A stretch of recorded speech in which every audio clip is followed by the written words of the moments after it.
নমস্কার বন্ধুরা, আজকে আমি নতুন একটা ব্লগ নিয়ে এসেছি। তো আজ আমি মানকচু বাটাটা আপনাদের সঙ্গে আমি শেয়ার করবো। তো ওটা আমি প্রথম আমি জানতাম না। তো আমার মা ঠাকুমার থেকে আমার শেখা, মানে আমার মা ঠাকুমারা যেরকম করে মানে পেটে ওনারা খেয়েছেন সেই হিসাবে করে আমি ওরকম করে বাটাটা দেখাবো। তো দেখুন আমি কী কী নিয়েছি এখানে। মানকচুটা আমি কেটে কেটে রেখেছি। আর এই শুকনো লঙ্কা এই লঙ্কাগুলো সাংঘাতিক ঝাল আছে বলে আমি 3টে লঙ্কা নিয়েছি। এগুলো আমি তেলে একটু অল্প ফ্রাই করে নেবো। আর এখানে রসুন ছাড়িয়ে রেখেছি, আর এখানে নারকেল আছে আর নুন আছে। তো লঙ্কাগুলো এখন আমি একটুখানি ভেজে নেবো। লঙ্কাগুলো একটু লাল লাল করে ভেজে নেবো।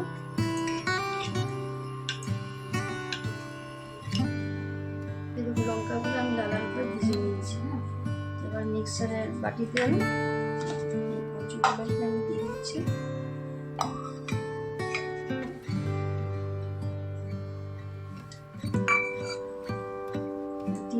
তিনটে যে লঙ্কা আমি দিয়েছিলাম সেগুলো আমি দিয়ে দেবো। তার সঙ্গে রসুন দেবো। রসুনের পরিমাণটা একটু বেশি দিলে খেতে ভালো লাগে। আর এই নারকেলগুলো কুচিয়ে রেখেছিলাম সেগুলো, নারকেলের টেস্টটা। এই নুন আন্দাজ মতো,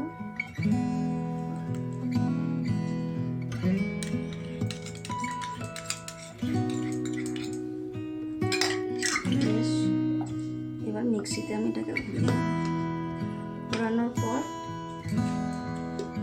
বন্ধুরা আমি মিক্সার গ্রাইন্ডারের মধ্যে আমি দিয়ে দিলাম এটা। তো তারপর মিক্সিতে এখন করা পুরোটা আমার রেডি হয়ে যাবে। তারপর আপনাদেরকে আমি দেখাচ্ছি এই জিনিসটা কেমন হচ্ছে। আমি মিক্সার থেকে একটু করে নিয়ে আসছি।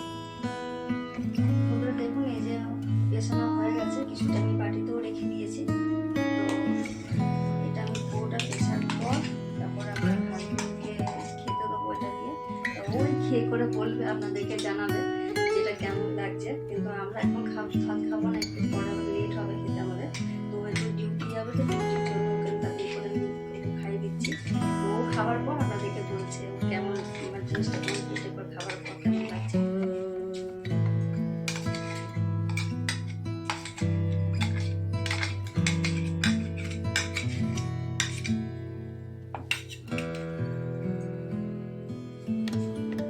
এর গন্ধটা কিন্তু মানে এতটা সুন্দর লাগে, মানে গরম ভাত হলে তো একটু কুকুরানি জিনিসটা থাকে, একটু গলাটা কুকুটায়।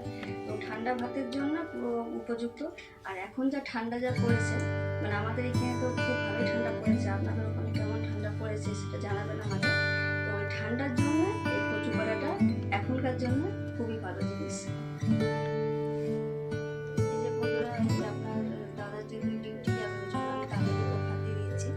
তো তাড়াতাড়ির সময় বেশি কিছু রান্না করে উঠতে পারিনি, যেহেতু এখন ছোটোবেলা ঠান্ডাকাল। তো ফ্যাসা মাছের সর্ষে বাটা দিয়ে ঝাল করেছি, আর এটা আলু পটল ধনে পাতা দিয়ে একটা ঝোল করে দিয়েছি। আর এই কচু বাটলাম এইটা। এই যে বন্ধুরা, তো এই কচু বেটেছিলাম, এই কচু বাটাটা আর ফ্যাসা মাছের ঝাল করেছি। যেহেতু ঠান্ডার দিন তাদের বেশি সেরকম রান্না করতে পারিনি, তো কাজে যাবে বলে যেমন তেমন করে রান্নাটা করে দিয়েছি। আর এপাশে আলু পটলের ধনে পাতা দিয়ে ঝোল করে দিয়েছি। আর আপনার দাদা এই খেয়ে করে আর কি মানে ডিউটি যাবে, আমরা পরে খাবো। তো ওই এখন কচু বাটা খেয়ে করে আপনাদেরকে বলবে যে কেমন হয়েছে। খেয়ে দেখো তো।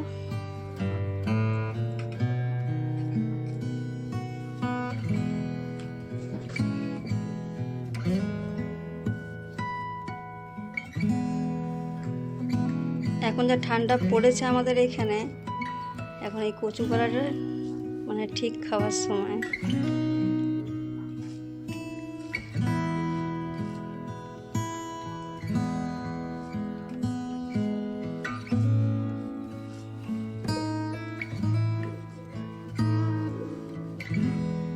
ঠিক লাগছে? ভালো লাগছে? আর ঝাল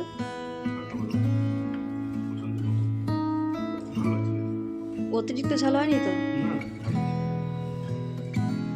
বন্ধুরা? তো আমি আপনাদের কাছে আমি শেয়ার করলাম কেমন করে আমি কচুটা বেটেছি।